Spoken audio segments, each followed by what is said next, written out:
In 2 months, we built this van and then drove it 5,000 miles across the country and back. We have never had a camper van before. So we're going to tell you our likes, our dislikes, and how much it cost us to do that 5,000 miles. It really makes me wonder. Ooh, it makes me wonder. Welcome back to Brazen Brits. My name is Lawrence. And I'm Natalie. And we're very excited to do this video because we are back at our home base in Florida. But we have had an eventful couple of months. So we're going to go over a few things on the van, the things we liked, the things we don't like. And then I have put all the costs down for our trip from here to Vegas, to Lake Havasu, to the RV United Rally in Tucson, and then back. Yes. So, Natalie. Yes. What are our likes for the van? Oh, am I kicking it off? We're kicking it off. Oh, okay. I can tell you one. Oh. It's actually very comfortable to drive. It was. Yes. No, I do agree with that. Yep. One of my likes, and this is going to sound really dumb, is it's got loads of cup holders. Like loads. I know that sounds dumb, but when you're going through a box of tissues an hour, it's very handy. Just to clarify, we were very sick whilst we were driving. That's what the Kleenex were for. So yeah, you're right. We had a box of Kleenex in the middle, one each side. Plus we had our McDonald's drinks, cups, and then our waters and orange juice. Like we had a whole. Is it menagerie? Is that a word? That's sorry, not a word, is it? Anyway, we had a lot of drinks up front, and that was great because in the door, I think it was 2, 4, like 12. It was ridiculous, but There's loads it's very of storage handy. in the front. Loads of storage, yes. All right, you've literally wrote that down. I did. The other thing, why it's easy to drive, one, it's very comfortable, but it's also very easy because the visibility is amazing. Yes. The one thing, we did obviously fit this window. That is really, really helpful when you're like turning left or you need to see behind the van rather than using your mirror. Yeah. We had a few places, and our friend who owned the van before us, she said that she struggled with that, and it's really handy having that window for driving. Yeah. But overall, visibility is fantastic. And on the same kind of token, we don't have that many likes. I mean, overall, there was more likes than dislikes. But I think we both said the nimbility. Same. This is what it came down to when we were looking at RVs. Was we can go anywhere in it other than a McDonald's drive-through because of the vents. Well, we did struggle in Vegas finding parking. Yes. But all the difficulty with that is the height. Yeah. And so it was, fine. It was great. We can park up in a Walmart. We can park up anywhere. We can do U-turns, everything. It's just so easy. Yep. Compared to towing a trailer or probably even a Class A, to be honest. But yeah, that was by far the best thing about the van. Nimbility. Dislike number 1. Dislike number 1. They didn't have dual heating and cooling, which I didn't think would be an issue, but Lawrence likes everything really cold and I like everything really warm. So there's only one temperature control in the middle of the van for both sides. And don't forget we were sick, so we were going through hot, cold, everything. So sweat. We were never in the same times. temperature needing zone, and so No. we were fighting over that a lot. We were, that's a deal breaker for my next van for sure. All right, one thing with me, and this kind of contradicts what I said earlier about it's really nice to drive. There was one issue I had with driving. Oh, was this your jiggling episode? It was the jiggling episode where, and it's fine every now and then. It was funny at first, but when I was driving behind trucks, you get caught in like the vortex, and where the van side is so big, it really, I don't know, it just kind of wobbles a lot. And it gets annoying. Is that different from the sway that you get in a travel trailer? Yeah, it is. I mean, I guess it's the same idea, but it does feel different. Yeah. But you just have to go with it. It doesn't feel dangerous, nothing like that, and nothing weird. It's just annoying after a while, that's all. Okay. Another dislike I had, and this will probably only apply to short people because Lawrence did not have this problem. You have a bar under the seat, which I assume is the one that we use to bring the seat forward and back. Pull it forward and back, yeah. Where the seats are so high, if I just sit normally and pull my feet back, that bar digs in to my calves, and I don't notice it at first until like an hour later when it's like, ow, and then I move my legs forward and I've got like this divot in my legs, and so I can't comfortably sit with my feet tucked under. Yeah, no, because that bar just sticks out just a little bit too much. And I know it's just the van because we've had other vehicles with that bar you know, Yeah. old school moving, and I've never had that problem before. I think it's just because the van seats are high. I think it's because the van's like, but just bear that in mind if you're a really short person. I don't have this problem, so I don't know what you're talking about. All right. Okay, I'm going to do two here. One, it doesn't have adaptive cruise control. I'm spoiled. Yes, we are. Both Natalie's old Explorer, our truck has it. And so it has cruise control, just not adaptive cruise control. And if you've had adaptive cruise control and use it, you will understand why it's frustrating not having it. So that was that. And then the other really dumb, and this is just because of our model of van, you can buy a more expensive model. It doesn't, you can't just switch the song that's playing with a steering wheel control. There's no steering wheel control to That's true. switch the And song. Lawrence set it up all under his account, so I had to listen to his 3 same songs every trip. I'm like, you can only listen to so many Teddy Swims. So yeah, I didn't appreciate not having any of my music on there. My music's fine. Right, so there's another couple of things that bugged us about the interior of the van, which is why we kind of did a basic build, and then we can fine tune it after our trip, and I'm glad we did because there's things we want to change. Yeah. Now, nothing major. The kitchen area is going to stay where it is. The electrics will stay. The toilet is going to stay because that was very useful to have. But the one thing is that we haven't really got anywhere to sit. So we were using a camping chair where we can only fit one in here. And so just hanging out in the evening, it just didn't really happen. So there's a couple of ideas I have there. We're thinking about just over here having a bench seat here. Yeah. And the other one is getting a swivel chair for the front passenger seat so that we actually have somewhere to sit there. Yes. It's about right, isn't it? Yeah, I agree. And then some cushions and things. And obviously we have a lot of work to do. We need to hide all the ceiling. I want different AC. AC, that's a good one. Right, temperature control in here. Yeah. Well, it was the heating that was a problem. Yeah, so, right, here's how this works, and this is really quite simple. But obviously you have the cab heaters, the same as in any car that you have. This van also has the built-in factory AC and heating, which the heat comes out under the passenger seat. So it's like extra heat under there. And the AC, there's some vents in the wall where the AC comes out. And there is a unit at the back that controls the AC. The heating element is under the front. Problem is, with all of that, you have to have the van on and running. So it runs off the batteries and the alternator.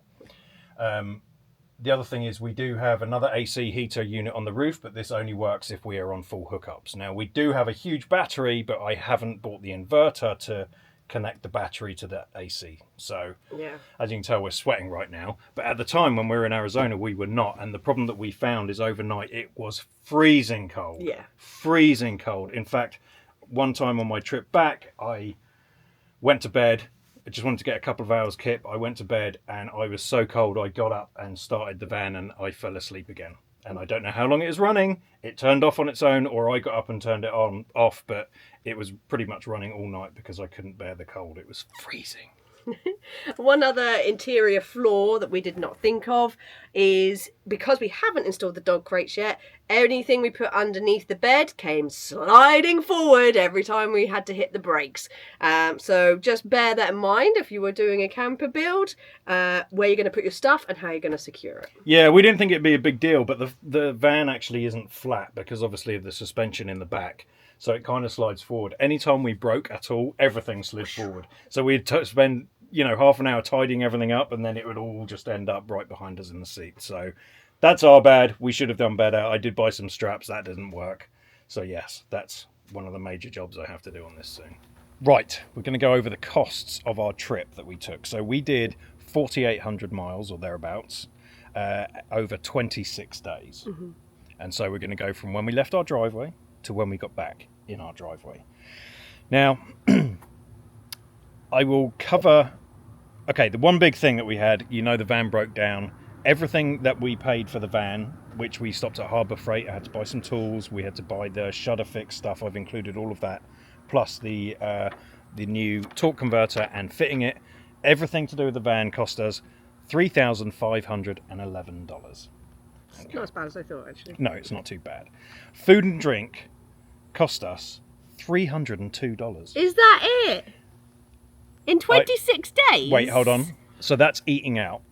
Oh, okay. So food and drink, eating out. I have a groceries one as well. So eating out was $302, which was $12 a day. It's not bad. Groceries, we spent 277. Wow. Look Yep. at us. Actually, yeah, it doesn't surprise me because we didn't eat a lot. Yeah, and that's $11 a day. So in total, we spent $23 a day On food. on food. Yeah, but we did have some good friends Yes. who they fed us for a few nights, and Yeah. we had other friends who bought us a meal and things like that. So we were very lucky Yeah. with the friends and support system we had. So yeah, it And would- the it rally would have been fed us more. as Yeah, the well. rally. There was food at the rally as Yeah. well. So, but bear in mind, we went to Vegas, so you know. On a budget. On a budget. Everything was on a budget on this, by the way. This isn't our normal living. No. And just in case you don't know, I got laid off like 2 days before we left for the trip with no severance, no pay, nothing. So that's the reason for that. We didn't know where we were going to be or when when we'd have any more income. All right, gas. Actually, let's do taxi and hotel. Okay. When the van broke down, we did have to Uber a few times. We Ubered in Vegas. And I paid for a hotel. We have other friends who put me up in a hotel for a couple of days. I had to pay for a couple of days. And we got valet parking, didn't we? We got 'Cause we had valet to get parking, the van yeah. back for 2 That's days, true. and we I were forgot like, about and there that. was some lovely friends up in North Vegas who did offer to put it on their driveway, but then it was still like the Uber costs to get there and back Yeah, was the- still like the Uber was the we may same as the well valet parking, Yeah, so- exactly. So thank So you anyway, though. Thank you. yes. So anyway, that was $118. That's not terrible. So lodging was like $5 a day. And then we had the campground.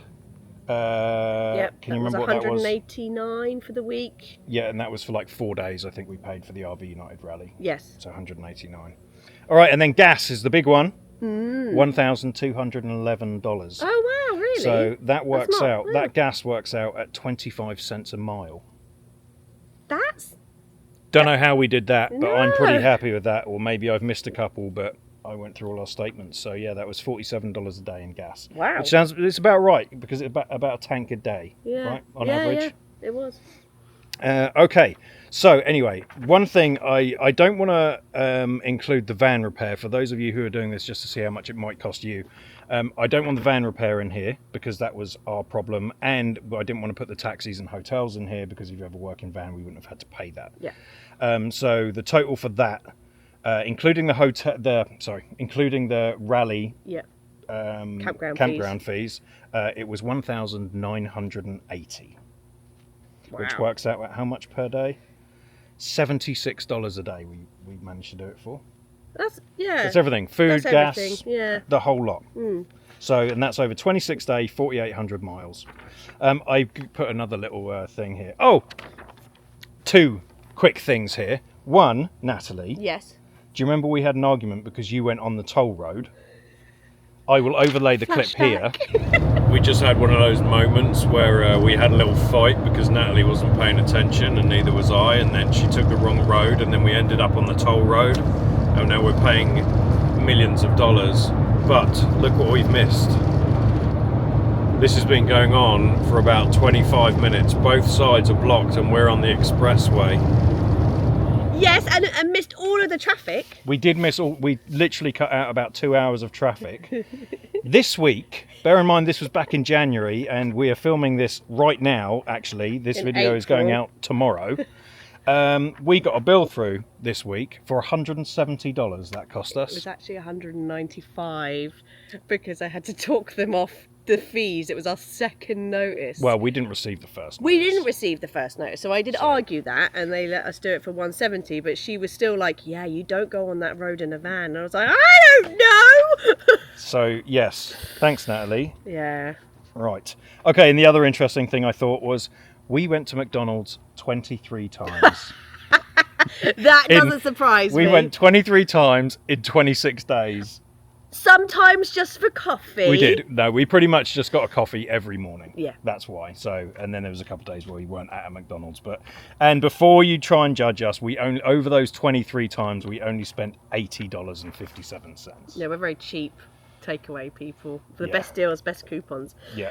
But Lawrence, Right. coming back to the video we made before we even took this trip, talking about finances and whether we spend, what was it, like $5,000 if we flew in and did Yep. hotels and everything.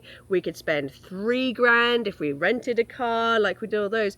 I think $1,900 was worth buying a van for. I think it was, yeah. So, just quickly, I won't make you go through the whole story, but we did think of all the different scenarios on how we get to Vegas, where we stay, how we go to the RV United Rally, where we stay. We looked at hotels, cars, flights, everything, driving our car up, renting a camper, everything like that. And we finally decided to buy a van, convert it. So we bought the van for about 15. We converted it for about 5 so far. We still have more to do, probably another 5 grand, depending on how fancy you want to be. So we're going to have, you know, like 25 grand in a van that is perfectly running and fixed. It is an investment. It's an investment, and we're not going to sell it, but we're going to use it. Yeah. So overall, because most people are going to say, no, it cost you 25 grand, not 5. No, it cost us $1,900. We exclude all of the other things. Yeah. All right, that's all I have, I think. Any other fun? Done with that. Okay, well done. Thanks. You did a pie chart and everything. You didn't even show them. Show them my pie chart. Oh my goodness. I did a pie chart. See? You're It's a such pie a chart. nerd. This is van repair. That's gas, food and drink. Right, anyway, loved it. Looks great. Oh, dear. Okay, is that all? Yeah, that's all. All right, well, that's to round up the trip. Overall, we had a really rough time. One of the roughest times of our life, I think. And Yeah. just everything hit. We were sick, money, everything was going on. But thank you to all our friends and everyone for all the support during that time. And we're in a way better place right now. So I'm looking forward to getting started on the van. There's one thing that I wanted to do months ago. The very first thing that I ordered for this, and I haven't done it yet. So hopefully that's going to be next week's video. All right, well, thank you for watching. Thank you for all your support. Thank you especially to everyone below who is our Braziers. Yes, thank you. Thank you very much. But yeah, don't forget to like, subscribe, hit the thanks button. Natalie loves it when you do that. And if you would like to become a Brazier, you can hit the join button and support a couple of tits, Natalie and myself. All right, we'll see you next week.